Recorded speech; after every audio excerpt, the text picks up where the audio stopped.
Hey everyone, so welcome to my kitchen. It used to be called Talya's Kitchen. I guess it still is, but my company used to be called Talya's Kitchen. Now it's Ayurveda Every Day with Talya. But yeah, my background actually as an Ayurvedic practitioner is I was so into the food and nutrition when I first learned Ayurveda, and I didn't share this earlier, but the way I found Ayurveda was because I had broken out in a horrible skin rash all over my body, and I just was freaking out. I didn't know what was wrong, and I knew that Western medicine wasn't going to help me get to the root of what was going on. So I actually stumbled upon Ayurveda. But once I started applying the principles, of which I've already started to share with you, and really applied them to every meal that I ate, my skin improved 85% in 6 months, which was huge because most doctors diagnosed me with eczema or psoriasis, and in their world, there's no cause, no cure, and so it really seemed pretty dire. And then just changing my diet and eating right for my constitution made all the difference. So and not to mention, I also lost like 10 pounds that I'd been trying to lose for 10 years, and my mood improved, and I felt passionate for the first time in my life. Like spices just changed my life. And so that's partly why I want to share them with you. So, we were talking about hot, cold, wet, dry, light, and heavy. One of the ways that we balance constitutions in Ayurveda is through taste, because every taste has its own constitutional energy. It has its own constitutional elements, and they have a direct impact on the body when that taste hits your tongue. And the effects are really long lasting as long as you are consistently using the tastes of Ayurveda to balance your body. So there are 6 tastes. There's sweet, sour, salty, bitter, pungent, and astringent. And I recently created a recipe for what I'm calling the 6 tastes magical spice mix. And all I did was I put a bunch of spices into a bowl. I mixed them really well with a spoon, and then I poured them into this spice jar. So now I have a one stop spice mix that gives me all 6 of these tastes. And in Ayurvedic medicine, it's considered really, really smart to have at least one of every one of the 6 tastes on your palate at least once a day. Now, you want to pay more attention to tastes that are going to put your primary imbalances or your primary constitution back into balance, but it's not like you don't have to do that. You can start with baby steps, and you can start by, you know what? I'm sure that in my diet, I get lots of sweet and salty. That's what most people get, a ton of sweet and salty in their diet, but they don't get a lot of sour, which would come from lemons or limes or apple cider vinegar as some examples. Even, raw sauerkraut or naturally cultured vegetables that have all this wonderful gut loving bacteria in it. Most people don't get enough bitter, which comes from dark leafy greens, from aloe vera juice. It also comes from coffee, but coffee is one of the exceptions to the taste of bitter, where coffee is heating and acidic, and most bitter tastes actually carry an element of cool, cleansing, drying.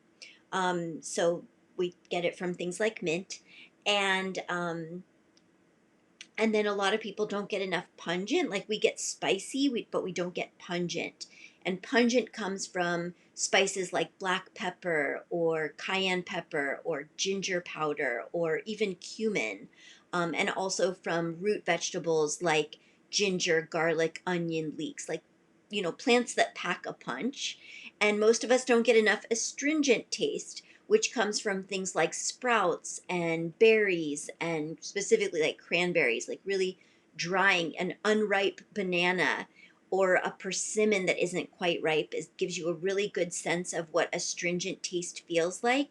It pulls moisture, so it kind of leaves like a dry feeling on your gums.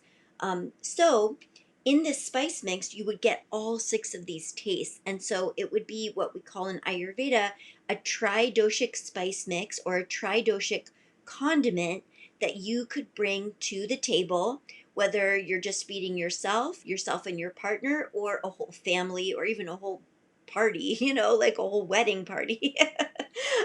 So here's what went into the spice mix so you can make it yourself. Now, you can use all pre-ground spices for this mix, but if you have a coffee grinder, or you can get your hands on an inexpensive coffee grinder, they're usually like $10 or $15, that you dedicate to only herbs and spices. That's what I recommend, because it's just the more freshly ground a spice is, oh my gosh, the flavor, the aromatics, and the potency of it as medicine is exponentially more than when a spice is ground and then sitting in a jar for, longer than a few months. So if you are using spices that have been in your cabinet or your cupboard for a long time, I recommend actually tossing them if they're older than a year, and investing in yourself, investing in your health, and getting some new, fresh, they're dried spices, but some new, fresh, dried spices, and storing them in glass jars. So this recipe is a tablespoon plus 1 teaspoon of fennel seed. And fennel seed looks like this. You can chew on fennel seed. It's very cooling and very nourishing. If you go to an Indian restaurant, this is often what's right by the door, either in a little bowl, or sometimes they have like a bigger display, but it's usually fennel seed with some sugar, because it's such an incredible digestive for with your food or after you've eaten. So I'm just chewing on a fennel seed now. It's so good for your bones, and it is estrogenic, so you might have to skip it if you know that you have too much estrogen in your blood, but otherwise it's amazing. It's 1 tablespoon of ground cardamom seed. Now, my cardamom is already ground, but I often just pull out my coffee grinder and I get the cardamom seeds. I just grind it fresh when I make my spice mix. It's 1 teaspoon of amchur, which is dried mango powder. So what's cool about amchur is it's a little bit of an unusual spice. It's definitely something that you get from an Indian market, although sometimes you can get it at a health food store as well. But it's one of the only spices that truly embodies the sour taste, and it's really good in lassis. That's how it's traditionally used in Indian cooking, like these blended probiotic yogurt drinks. But you can also put them in like a smoothie, and you barely even know that it's there, but it's giving you that sour taste. And sour helps promote elimination. It's also warming to the body. And then this recipe also has a tablespoon of ground black pepper. So this is your punch, this is your pungent taste. The cardamom and the fennel are both more sweet in nature. The cardamom, especially, is an incredible kind of just nourishing, digestive spice, tridoshic. Everybody, almost, unless you hate the taste, it's good for everybody. And then I put a tablespoon of ground rose petals. So I have all these special jars. I like know what is in my spice mixes just by what the jar looks like, because I've been doing this for so long. But I literally just take dried rose petals, completely dried. They can't be even slightly fresh. And I put them in my coffee grinder, and I get this beautiful pink powder that just tastes so beautiful. I don't know if you can kind of see that, but I actually, in addition to the spice mix, I usually put ground rose petals, a little bit, like if I'm making a dessert for, say, that's going to serve 4 to 6 people, I'll put like half a teaspoon of ground rose petals in it or on it in some way. I'll mix it into frostings on birthday cakes. If I'm making like some kind of coconut fat ball, I'll, include it as one of the spices. It just adds this beautiful, like, kind of je ne sais quoi when people taste it. It's like, what is that? It feels so good. It smells so good. It's so beautiful. And it's rose petals. But they are astringent and cooling in nature. They're amazing for, actually, as an anti-inflammatory spice. You can add a couple teaspoons of cinnamon. Now, cinnamon is something that's all at once pungent, sweet, and astringent. So it's wonderful for balancing blood sugar. It can be heating if you get a really spicy cinnamon. So if you know that your kids don't like spicy, you don't like spicy, your partner doesn't like spicy, get cinnamon that's the Ceylon cinnamon, Ceylon. It's the most neutral cinnamon and it's just beautiful. And then 2 teaspoons of mint. So mint is going to kind of round out this blend. It's going to help the blend to not be too pungent, too spicy.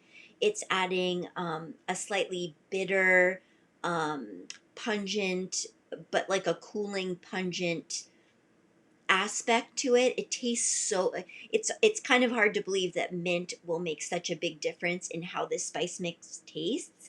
But when I was experimenting with this recipe, and I had it without mint and then I added the mint, it was like a world of difference. So you just put all of those spices ground into a bowl, mix them really well with a spoon, and then put them into an empty spice jar. You can make a really cute label, and you can put this on everything. And when I say put it on things, I don't just mean like, oop, just a little tiny bit. Try to go for like a quarter teaspoon or half a teaspoon on a meal. And if you want to start small, you can start by putting it on something fairly neutral, like yogurt and berries and granola. Like, the flavor of the yogurt, the berries, and the granola is probably going to overpower the spice mix for the most part. So would like a lasagna or a really flavorful salad. But you'll still be getting the medicine in the spice mix, even if you don't taste every single one of the 6 tastes. So let me go over the recipe one more time just so it's totally clear. It's 1 tablespoon plus 1 teaspoon of ground fennel seed, fresh is best. 1 tablespoon of ground cardamom seed, fresh is best. 1 tablespoon of amchur, which is the dried mango powder. You can definitely get this at an Indian market or an online Indian shop. It's not that hard to find. 1 tablespoon, oh, I've skipped one. 1 tablespoon of ground coriander or fenugreek. So when I say coriander, I don't mean cilantro, I mean the coriander seed. It's the digestive regulating spice in Ayurveda. Fenugreek is going to be wonderful for digestion as well, but it's more heating. So just know, coriander will be more neutral. Sorry, I forgot that in the beginning. But 1 tablespoon of ground coriander, 1 tablespoon of the black pepper, a tablespoon of ground rose petals. I really don't have a substitute for this one, so find some dried rose petals, whether they're from your garden or a health food store or an online herb shop like Mountain Rose Herbs. They definitely have that kind of thing. It's so fun. You can also get rose powder, organic rose powder from companies like Anima Mundi. But easy, it's really not that hard to find. You just have to find it. You just have to know what you're looking for. 2 teaspoons of ground cinnamon. Now you could also use ginger in place of cinnamon, but it is going to be more heating and more drying. So you'd want to know that you really need that, like if you're really congested or you run super cold. And then the final ingredient is 2 teaspoons of mint. And you would want to put your dried mint into a coffee grinder or a mortar and pestle just to get it really finely ground. And that's it. It's going to tantalize your taste buds and energize your spirit and give you this really cool balanced daily dose of all 6 tastes of Ayurveda. See you next time.